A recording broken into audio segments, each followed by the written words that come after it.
बेटियां तो पराई है।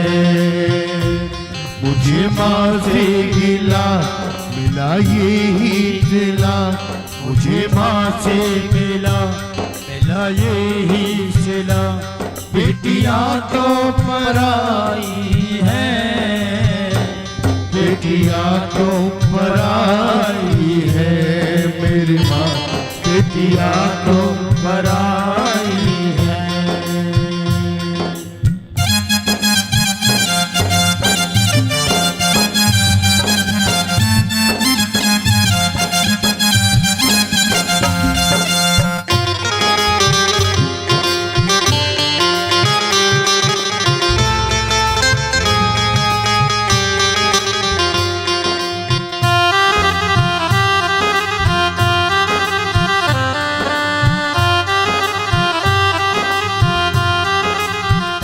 अच्छा घर सुंदर देखा माने, चढ़ कर दिया उनके हवाले, चढ़ कर दिया उनके हवाले। जिंदगी भर का है ये बंधन, कैसे समझाते हैं घर वाले। खुश रहना सदा मेरी प्रीत निभाई है, बेटियां तो पराई है। मुझे माँ से गिला मिला यही सिला, मुझे माँ से गिला मिला यही सिला, बेटियां क्यों पराई है, बेटियां क्यों पराई है, बेटियां क्यों पराई है। एक बार बेटियों के लिए जोरदार ताली बजा दीजिए। आज सती मैया अपनी मैया से कहती है, माँ बिटिया अगर अपने पिता से मांग ले और कह दे कि मुझे ये चाहिए, तो पिता कहीं से भी लाए, लेकिन ला करके बिटिया की ख्वाहिश पूरी करेगा। चाहे बेचारे के पास कुछ नहीं हो, लेकिन फिर भी वो कहीं से भी लाए, कर्ज करके लाए, पर बिटिया को ला करके देता है। चाहे कोई गरीब पिता ही क्यों ना हो, अगर बिटिया की शादी हो रही हो और बिटिया कहे कि पापा मुझे तो फलानो लहंगा चाहिए, चाहे वो कितना ही महंगा क्यों ना हो, पर बिटिया की खुशी के लिए वो लहंगा बुक करवा देता है। मेरी बिटिया तू खुश रहे। अगर उसने कह दी पापा मुझे ये नहीं, मुझे वो चाहिए, मेरे घर में वो नहीं है, शादी के बाद में तो वो भी ला करके दे देता है। बेटा तुझे जो चाहिए। बहुत से गरीब लोग होते हैं ना, गर्मी बहुत लगती है ना, पापा घर में कूलर नहीं है, तो पापा सोचता है ला बिटिया तो को मैं एसी लगवा दूं। हाँ, बिटिया अपने बाप से मांगती है और बाप देता है, और बेटा मांगे तो मना कर देता है, अभी नहीं फिर दूंगा, पहले तू पढ़ाई कर, अच्छे नंबर ला तब दूंगा, ऐसे नहीं दूंगा। और बिटिया ने कह दी पापा ये चाहिए, हाँ बेटा ले ले। जो भी मांगा बाबुल से, हंस के मुझको दिया बाबुल ने, हंस के मुझको दिया बाबुल ने। प्यार इतना दिया है मुझको, मैं अपने मुख से दिल से क्या बयां करूं। बिटिया कहती है माँ एक को घर दिया, बेटा भले हो तेरे 7 हो 10 हो, उन्हें तू घर देती है, प्रॉपर्टी देती है, और बिटिया ती भले एक हो पर बाय तू अलग कर देती है। ऐसा क्या है माँ? एक को घर दिया, एक को बर दिया, एक को घर दिया, एक को बर दिया, ये तेरी विदाई है। माँ बेटियां तो पराई हैं, इसीलिए तो मायके में कोई बेटियों से प्रेम नहीं करता है। माँ ऐसा क्या कर दिया हमने जो आज हमारे पिता ने मुझसे बात नहीं करी। मेरे पति से झगड़ा था भोले बाबा से, पर मुझसे नहीं था, मैं तो उनकी बिटिया थी, मुझसे तो बात करना था। माँ मैं पिताजी जहाँ यज्ञ कर रहे हैं मैं उस यज्ञ में जाना चाहती हूँ। तो माँ सती यज्ञ में गई हैं। यज्ञ में सब देवताओं के लिए कुर्सी डली है, जितने दामाद हैं सब दामादों के लिए स्थान है, कुर्सी है, पर कहीं भी भोले बाबा के लिए कुर्सी नहीं है। जब शादी विवाह होते हैं ना, जब भतैया भात लेके आते हैं तो सबको 10-10 रुपया देते हैं, पर जो नहीं आते हैं उनके लिए भी 10 रुपया निकाले जाते हैं। भैया तेरा पति नहीं आया, तू अपनी दक्षिणा ले और अपने पति की ले। पर यहाँ भोले बाबा के लिए ना तो कोई कुर्सी डली है ना कोई स्थान है। आज मैया सती बोली मैं अपना अपमान सहन कर लूंगी अपने मायके में, लेकिन अपने पति का अपमान सहन नहीं करूंगी। मेरे भोले बाबा का इतना बड़ा अपमान कर दिया है मेरे पिता ने, मैंने अपने पिता के तन से जन्म लिया है। अब यदि मैं यहाँ से लौट करके जाती हूँ तो मेरा पति कहेगा भोलेनाथ आओ दक्ष कुमारी, कैसा स्वागत हुआ, तो मैं क्या जवाब दूंगी। सती मैया बोली अब तो मर जाना ही अच्छा है। जब जन्म ही इस घर में लिया है तो मृत्यु भी इसी घर में होना चाहिए। सती मैया क्रोध में आकर के आज अपने ही पिता को अशब्द कहने लगी। दक्ष तुम जानते हो तुमने किससे बैर किया है। दुनिया के जगत के आधार, जगत के पालन श्री मेरे भगवान भोलेनाथ जो एक लोटा कोई जल चढ़ा दे तो बाकी मनोकामना पूरी कर देते हैं, ऐसे मेरे भोले बाबा से तुमने बैर किया है। अरे मेरे भोले बाबा तो इतने बड़े दानी हैं, जल तो छोड़ो अगर कोई अपना तन भी चढ़ा दे तो भी भोले बाबा प्रसन्न हो जाते हैं। कोई तन भी चढ़ा दे तो। एक चोर ने महाराज भोले बाबा के ऊपर खड़े होकर के घंटा उतारा था तो भगवान उसी पे प्रसन्न हो गए। तो भोले बाबा तो ऐसे दानी हैं। आज सती मैया अपने शरीर का त्याग करती हैं यज्ञ में और कहती हैं मैं अपना शरीर त्यागना चाहती हूँ, और अग्नि का ध्यान किया है और सती मैया में अग्नि प्रकट हो गई। कई भक्त कहते हैं कि सती मैया यज्ञ में कूद गई। सती मैया पढ़ी लिखी थी, सती मैया देवी है, शक्ति है, साक्षात अग्नि का ही रूप है सती। सती मैया यज्ञ में नहीं कूदी थी, सती मैया ने स्वयं अग्नि का आह्वान किया और स्वयं सती मैया अग्नि प्रकट कर ली और शरीर को जलने लगी। आजकल बहन बेटियां जो आग लगाती हैं अपने शरीर को, जब क्रोध में गुस्सा हो जाती हैं, जब क्रोध आता है तो ये नहीं देखती है कि हमें कष्ट कितना होगा, बस वो गलत काम करने के लिए आती है। इसलिए जीवन में चाहे कितना दुख आ जाए पर कभी आत्महत्या करने की नहीं सोचना चाहिए। ये मानव का तन मिला है, बड़े भाग्य से मिला है। चाहे हमें कितना ही दुख मिले अपना शरीर नहीं त्यागें। अगर तुमसे अगर नई पटरी खा रही है तो अपना शरीर मत त्यागो, संत बन के भजन करो, आश्रम में जाकर के भजन करो। कहीं दुनिया में वृंदावन मथुरा काशी जहां तुम्हें स्थान मिले वहां चले जाओ, लेकिन भजन करके अपना कल्याण करो। दुनिया बहुत बड़ी पड़ी है। आज सती मैया ने अपना शरीर त्यागा है और जब भोले बाबा को ये खबर मिली कि आज मेरी सती इस दुनिया में नहीं रही तो भोले बाबा ने कहा जब मेरी सती ही मुझसे बिछड़ गई तो अब मेरे ससुर से मेरा कोई संबंध नहीं है। तुरंत अपनी जटाओं को भोले बाबा ने खोल दिया और भोले बाबा क्रोध में आ गए और भोले बाबा ने एक गण प्रकट किया जिसका नाम है वीरभद्र। वीरभद्र ने कहा आज्ञा करो महादेव। बोले जाओ मेरे ससुर के घर और जो यज्ञ में जो भी देवता आए हैं सबको मार पीट करके भगाओ और यज्ञ को खंडित करो। वीरभद्र भगवान दौड़ पड़े हैं यज्ञ की ओर और महाराज यज्ञ में जाकर के जो यज्ञ में बैठे थे साधु संत महात्मा आदि देवगण सबको महाराज खंडित किया है, यज्ञ को भी खंडित कर दिया और दक्ष भागने लगा यजमान। तो वीरभद्र भगवान ने दक्ष को बंदी बना करके उसका गला काट दिया और हवन में लेकर के गले को और कर दिया ओम नमः शिवाय स्वाहा। देवताओं ने सोचा कि अब हमारा क्या होगा, भोले बाबा नाराज हैं तो सारे देवता ब्रह्मा जी की शरण में गए। त्राई माम प्रभु रक्षा करो। ब्रह्मा जी बोले क्या हुआ? बोले भोलेनाथ बहुत नाराज हैं। बोले भोले बाबा नाराज हैं तो भोले बाबा बोले भी हैं, जल्दी प्रसन्न हो जाते हैं, चिंता मत करो। बोले क्या करना पड़ेगा? बोले कुछ नहीं करना पड़ेगा, एक लोटा जल लेकर के मंदिर में चलो, हमारे भोले बाबा देखो प्रसन्न होते हैं। आजकल मेरी एक बात समझ में नहीं आई, लोग डोलची लेकर के 2 किलोमीटर दूध लेने चले जाते हैं और बगल में भोले बाबा के मंदिर पे लोटा लेकर जल चढ़ा भी नहीं जा पाते हैं? बहुत से लोगों को मैं देखता हूँ सुबह शाम लेकर के डोलची जाते हैं, दूध लेकर के आते हैं, पर महादेव बाबा पे भोले बाबा का मंदिर यदि बगल में हो तो एक लोटा जल लेकर के नहीं जाते। और बहुत से लोग तो ऐसे हैं, जाते भी हैं तो मंदिर का ही लोटा लेते हैं, मंदिर का ही पानी लेते हैं और भोले बाबा पे चढ़ाते हैं, मतलब भोले बाबा पे एहसान कर रहे हैं, उनका ही लोटा उनका ही जल है।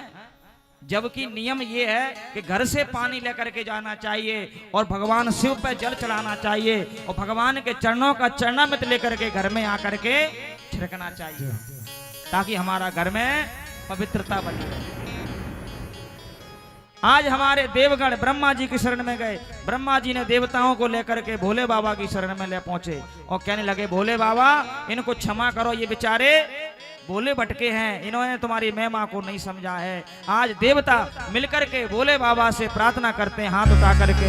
आइए आप भी मेरे साथ मिलकर के भोले बाबा से प्रार्थना करें। जय हो।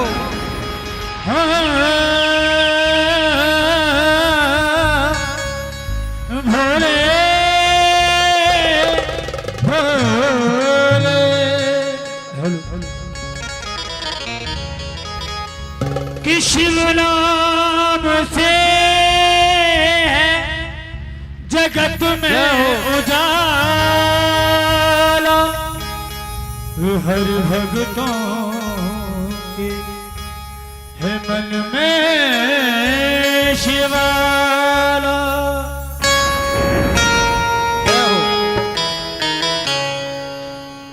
दोनों हाथ उठा के ताली बजाते हुए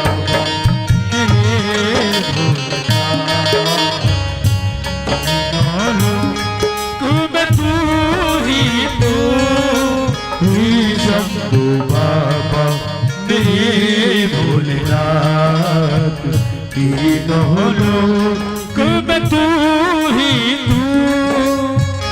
श्रद्धा सुमन मेरा मन बेल पत्री, जीवन भी अर्पण कर दूं। शंभू बाबा मेरे भोलेनाथ, तीनों लोग में तू ही तू। हरि ओम नमः शिवाय, हरि ओम नमः शिवाय, हरि ओम नमः शिवाय, हरि ओम नमः शिवाय, हरि ओम नमः शिवाय, हरि ओम नमः शिवाय, हरि ओम नमः शिवाय, हरि ओम नमः शिवाय।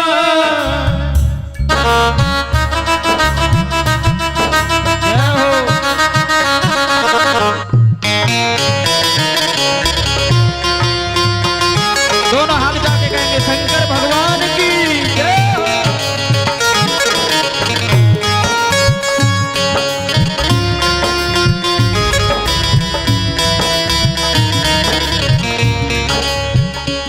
जग का स्वामी है तू, अंतर्यामी है तू, मेरे जीवन की अनमित कहानी है तू। जग का स्वामी है तू, अंतर्यामी है तू, मेरे जीवन की अनमित कहानी है तू।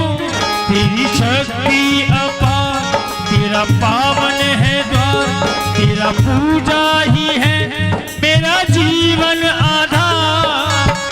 धूल तेरे चरणों की पाकर जीवन को साकार किया। हे शंभू बाबा मेरे भोलेनाथ, तीनों लोक में तू ही तू। दोनों हाथ जाके रहेंगे शंकर भगवान की जय हो।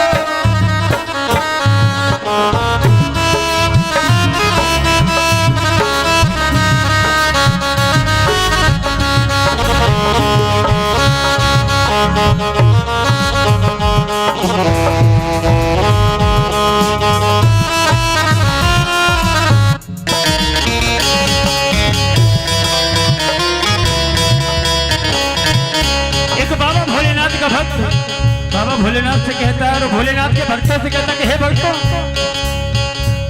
क्या तुम्हें पता है ए भक्तों मेरे भोले आने वाले हैं। क्या तुम्हें पता है ए भक्तों मेरे भोले आने वाले हैं। कलियाना बिछाना राहों में, कलियाना बिछाना राहों में, भक्ति को बिछाने वाले हैं। क्या तुम्हें पता है ए भक्तों।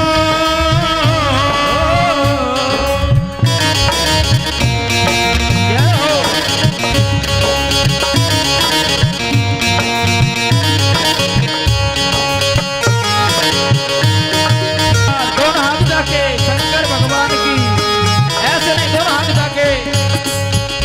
मन में है कामना कुछ और जानू ना, जिंदगी भर करूं तेरी आराधना।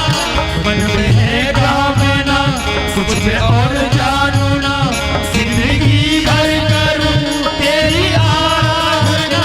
सुख की पहचान दे तू मुझे ज्ञान दे, प्रेम सबसे करूं ऐसा वरदान दे। तूने दिया बल निर्बल को, ज्ञानी को है ज्ञान दिया।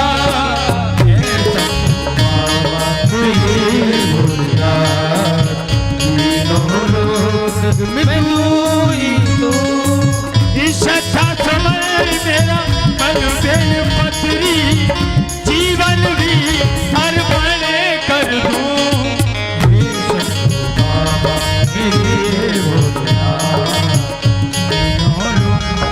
तू ही तू।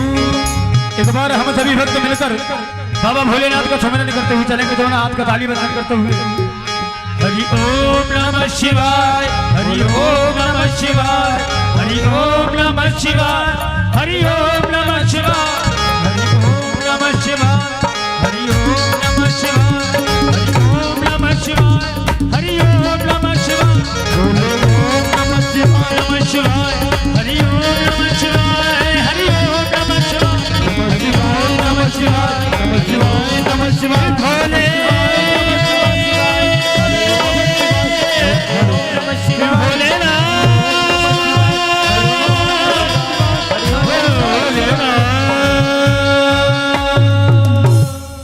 बोलिए बाबा भोलेनाथ की जय। एक बार जोर से बोलना पड़ेगा, और जोर से, और जोर से।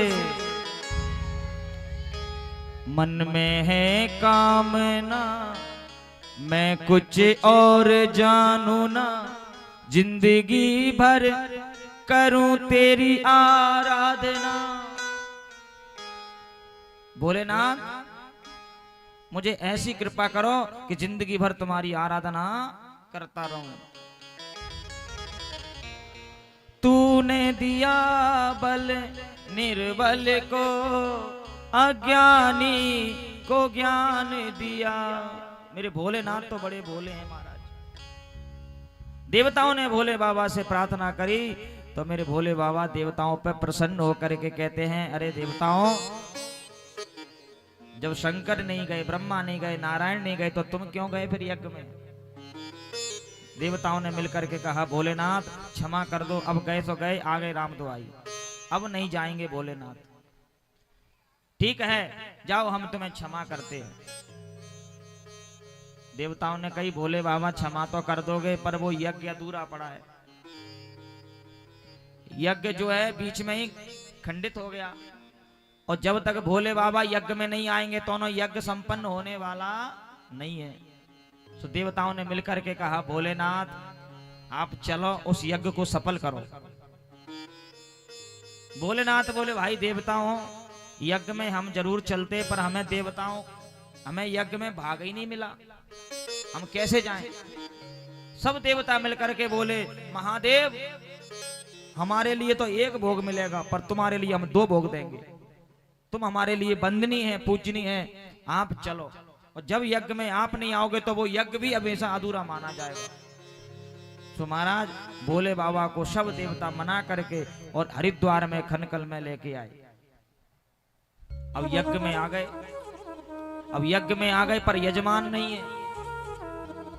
यज्ञ में यजमान के बिना यज्ञ अधूरा माना जाता है। अब यजमान तो महाराज मरा पड़ा है। अब चलो ठीक है मरा पड़ा है वो तो ठीक है, पर सिर भी नहीं है, सिर काट के हवन में और फेंक दिया है। थोड़ा जोड़ देते भगवान भोलेनाथ, अब सिर कहां से लाएं बताओ। अब यज्ञ संपन्न कैसे हुए, देवता बेचारे परेशान। भोले बाबा से कहते हैं महादेव अब तुम ही ये कैसे हो, अब गुणदानी जो तुम ही कर सकते हो कोई लीला। भोले बाबा ने कहा एक काम कर सको क्या, किसी का सिर काट के ले आओगे तो जोड़ हम देंगे। देवताओं ने कही मानव का सिर काट नहीं सकते, क्योंकि यदि मानव का सिर काट दिया तो लोग फिर मानव का ही सिर काटने लग जाएंगे यज्ञों में कि भोले बाबा ने यज्ञ में कटवाया है तो काटो। तो महाराज बकरे का सिर काट के ले आए और बकरे का सिर काट करके लाए और महादेव बाबा ने उस बकरे के सिर को दक्ष के शरीर से स्पर्श किया और संजीवनी विद्या के द्वारा दक्ष को जिंदा किया। अब महाराज तन तो है मानव का, तन तो है मानव का, पर मुख है बकरे का। अब बताओ बकरे का मुख मानव का तन, अब कैसे मैचिंग का है। हाथ खूब हिल रहे हैं, पैर खूब हिल रहे हैं, पर बोल नहीं पा रहे। अब जैसे ही भोले बाबा की महिमा को समझ गया दक्ष, अब भोले बाबा की महिमा को गाने लगा और कहना चाहता है भोलेनाथ, पर भोलेनाथ नहीं कह पा रहा है, बम बम भोले कह रहा है, बम बम। अब बकरा बम बम करता है ना, बम बम बम बम कह करके भोले बाबा को पुकारने लगा। सोई भोले बाबा को हंसी आने लगी। और आजकल भी भोले बाबा के भक्त जब भोले बाबा के मंदिर में जाके पुकार देना बम बम भोले, सोई भोले बाबा को ससुर जी याद आ जाते हैं। हाँ, जैसे ही लोग रास्ते में भी कहते हैं बम बम भोले, सोई भोले बाबा को ससुर याद आते हैं कि तो मेरी ससुर जी ने पहले मुझे पुकारा था। हाँ, और भोले बाबा ने यज्ञ संपन्न करवाया है, पूर्ण आहुति करवाई है। ओम नमः शिवाय स्वाहा। यज्ञ संपन्न हुआ, भोले बाबा कैलाश पर्वत पर आए, देवता अपने स्थान पर गए और आगे हमारे भोले बाबा समाधि में फिर बैठ जाते हैं। और एक राक्षस है जिसका नाम है ताड़कासुर, उसने वरदान मांगा ब्रह्मा जी से कि मुझे भगवान शंकर का बड़ा बेटा मारे, पर कैसे मारे, जब भोले बाबा विवाह करेंगे तब तो बेटा होगा। बड़ा समझदार था ये राक्षस कि भोले बाबा समाधि में बैठे हैं, कन्या कोई भोले बाबा को मिलेगी नहीं, क्योंकि साधारण नारी तो विवाह कर नहीं सकती। तो ये राक्षस बड़ा चतुर था, तो इसने वरदान मांगा कि मुझे शंकर का बड़ा बेटा मारे, ना शंकर विवाह करेंगे ना बेटा होगा ना मैं मरूंगा।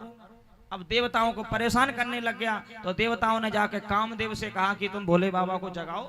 तो भोले बाबा को कामदेव ने जगाया, तो भोले बाबा जाग तो गए पर कामदेव जल करके भस्म हो गए। सो कामदेव की पत्नी रति रोने लगी, भोले बाबा मेरे पति को क्या अपराध, देवताओं की बातन में आ गया। तो भोले बाबा ने कहा देखो देवी, हम तेरे पति को जिंदा नहीं करेंगे, पर ध्यान रखना द्वापर में जब कृष्ण अवतार होगा, कृष्ण का जब बेटा आएगा प्रद्युम्न, वो तुम्हारा पति कामदेव होगा। जाओ प्रतीक्षा करना, मेरा आशीर्वाद है। देवताओं ने कहा भोलेनाथ हमने तुम्हें इसीलिए जगाया है कि एक राक्षस परेशान कर रहा है। भोलेनाथ ने कहा तो मैं क्या करूं? बोले आप विवाह कर लो। भोलेनाथ ने कहा विवाह तो कर लेंगे पर कोई कन्या तो होए। बोले कन्या है। कौन? हिमालय की बेटी पार्वती, और तुम्हारी योग है और तुम्हारा भजन कर रही है, 16 सोमवार का व्रत कर रही है। जो कन्याएं 16 सोमवार का व्रत करती हैं उन्हें भोले बाबा अच्छा पति देते हैं, ना पुड़िया खाएगा, ना दारू पिएगा, ना सिगरेट पिएगा। हाँ, अच्छा पति मिलता है। इसलिए भोले बाबा का व्रत करना चाहिए। आज भोले बाबा जो है विवाह के लिए राजी हो जाते हैं। भोले बाबा विवाह के लिए राजी हो जाते हैं और भोले बाबा दूल्हा बन करके हिमालय के घर जाते हैं। हिमालय और मैना ने पार्वती मैया का कन्यादान किया है और पार्वती मैया का विवाह भोले बाबा के साथ में संपन्न बड़े धूमधाम से हुआ और बड़ा पुत्र हुआ जिसका नाम है कार्तिकेय और जिसने ताड़कासुर का वध किया। और फिर पार्वती मैया का दूसरा पुत्र हुआ जिसका नाम है गणेश। भोले बाबा की बड़ी विचित्र कहानी। जब बड़ा बेटा हुआ तो माँ को पता नहीं चला। हाँ, बड़ा बेटा जब कार्तिकेय हुआ तो मैया पार्वती को नहीं पता कि मेरा बेटा हो गया। और जब छोटा बेटा गणेश हुआ तो शंकर जी को नहीं पता चला। हैं? अपनी बेटा से आकर लड़ने लग गए। भोले बाबा के परिवार में जितनी टेंशन है उतनी टेंशन किसी परिवार में नहीं है। हाँ। जितनी हम लोग कहते हैं ना हम टेंशन में है महाराज, तुम क्या टेंशन में होंगे भोले बाबा से ज्यादा। भोले बाबा के घर में तो एक दूसरे का शत्रु है, एक दूसरे का शत्रु है। अब बताओ, सच सच बताना, भोले बाबा का वाहन कौन है? नंदी। और पार्वती का वाहन कौन है? शेर। अब शेर नंदी को खाना चाहता है। अब बताओ, भोले बाबा कहते हैं शेर से, पार्वती मैया से, तुम अपने वाहन को समझाओ। हैं? नंदी को समझाते हैं। चलो इनको ठीक है समझा लिया। अब उनका बेटा है छोटा, क्या नाम है? गणेश। गणेश का वाहन कौन है? बोलो। चूहा। शंकर जी गले में कौन है? सांप। अब चूहा सांप को देखता रहता, कहीं ये नीचे आ गया तो हम ऊपर चले जाएंगे। हाँ, कहीं चूहा सांप को खा जाएगा। चलो यहां तक ठीक है, पर ये बताओ गणेश का बड़ा भाई शंकर जी का बड़ा बेटा का नाम क्या है? कार्तिकेय। और कार्तिकेय का वाहन कौन है? मोर है। और मोर किसको खाता है? सांप को। तो सांप बेचारा मोर को देखता रहता कहीं ये मुंह पे आक्रमण ना कर दे। तो शंकर जी बेचारे कभी शेर को समझाते हैं, कभी बैल को समझाते हैं, कभी सांप को समझाते हैं। इतनी टेंशन करे शंकर भगवान के परिवार में, एक दूसरे के शत्रु है। और फिर भी मेरे भोले बाबा मस्ती से भगवान का नाम जपते हैं। फिर भी मेरे भोले बाबा बड़े भोले हैं। आज सुंदर भोले बाबा का परिवार है, हरा भरा परिवार है। सब एक दूसरे में एक दूसरे के शत्रु हैं, फिर भी प्रेम करते हैं। ये कथा बलम हमने आपको सुनाई आस प्रयास के लिए, पर इतने शत्रु होकर के भी प्रेम से रहते हैं। एक ही घाट पे उठते हैं, एक ही घाट पे सोते हैं। शेर, बैल, चूहा, सांप, मोर एक ही जगह सोते हैं, एक ही जगह खाते हैं। ये हमें शिक्षा देते हैं कि हम जब एक हो सकते हैं तो तुम परिवार में एक क्यों नहीं हो सकते? सबको एक होकर के रहना चाहिए। उसी घर में भोले बाबा जैसा देवता रहता है। बोले शंकर भगवान की जय हो। अब आइए बेटा, आवाज मोटी हो गई। सुखदेव बाबा कहते हैं परीक्षित, मनु महाराज की 3 बेटियों की कथा आपको मैंने सुनाई। अब उनका जो छोटा बेटा है जिसका नाम है उत्तानपाद, उत्तानपाद राजा की कथा अब आपको सुनाई जा रही है। उत्तानपाद राजा कौन है? उत्तानपाद राजा हैं हम और आप। जिसके गर्भ में पैर ऊपर को सिर नीचे को होता है उसे उत्तानपाद कहते हैं। और प्रत्येक जीव की 2 पत्नी है, एक है बुद्धिमानी और दूसरी है मनमानी। सुनीति और सुरुचि, ये 2 पत्नी है प्रत्येक जीव की। और इनके 2 बेटा हैं। कौन? विश्वास और अविश्वास। जहां विश्वास होता है वहां ध्रुव पैदा होता है, जहां विश्वास नहीं होता है वहां उत्तम पैदा होता है। और जहां विश्वास रूपी ध्रुव पैदा होता है वहां नारायण प्रकट हो जाता है। सुखदेव बाबा ने कहा परीक्षित, उत्तानपाद राजा बड़े धर्मात्मा राजा हैं। इनकी पत्नी का नाम है सुनीति। बहुत साल विवाह को गुजर गई, इनके कोई संतान नहीं हुई।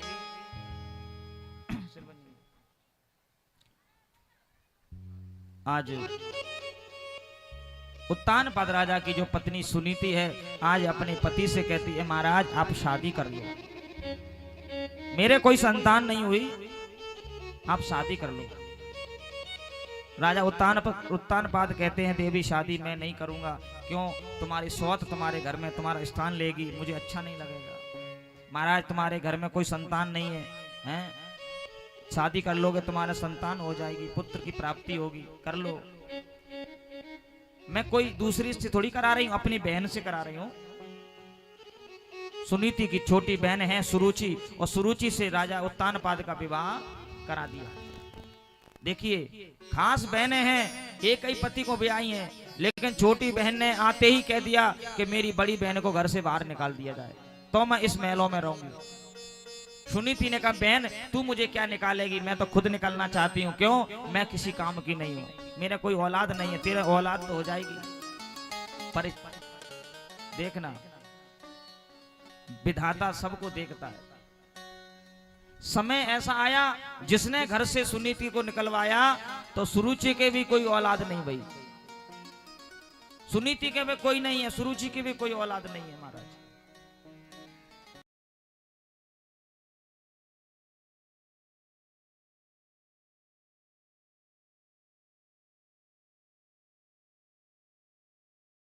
छोटी बहन के होना चाहिए, जाओ आशीर्वाद है, उसके भी पुत्र होगा। और दोनों रानी गर्भवती हुई, सुनीति भी गर्भवती हुई, सुरुचि भी गर्भवती हुई, और दोनों के पुत्र हुआ। सुनीति का बेटा हुआ जिसका नाम रखा ध्रुव, और सुरुचि के मेलों में बेटा हुआ उसका नाम रखा उत्तम। दोनों बालक बड़े हुए। ध्रुव जी जब 5 वर्ष के हुए तो एक दिन ध्रुव जी ने अपनी माँ से पूछा, माँ मेरे पिता का नाम क्या है, मेरा पिता कहाँ रहता है? तब सुरुचि मैया ने, सुनीति मैया ने कहा, बेटा ध्रुव तुम्हारे पिता इस राज्य के राजा हैं उत्तानपाद, वही तुम्हारे पिता हैं। माँ हमारे पिता राजा हैं और हम जंगल में रहते हैं, चना खाते हैं। मैं पिता से जाके पूछूंगा मेरी माँ का अपराध क्या है, हमें जंगल में क्यों रख दिया तुमने? ध्रुव जी दौड़ करके गए और जाकर के सुनीति मैया के कहने से उत्तानपाद राजा ने देखा मेरा बड़ी रानी का बेटा आ रहा है, तो गोद में ले लिया, प्यार करने लगे। सुरुचि को लगा कहीं ये ज्यादा प्यार न करने लगे राजा, नहीं तो आधी प्रॉपर्टी राजा इसको देंगे। तुरंत सुरुचि ने कहा ध्रुव से, नीचे उतरो गद्दी से, तुम अपने पिता की गोद में नहीं बैठ सकते। ध्रुव ने कहा, मैं क्यों नहीं बैठ सकता, मेरा पिता है, मेरा अधिकार है, मैं उनका बेटा हूं। सुरुचि कहती है, तेरा अधिकार नहीं है, क्योंकि तूने मेरी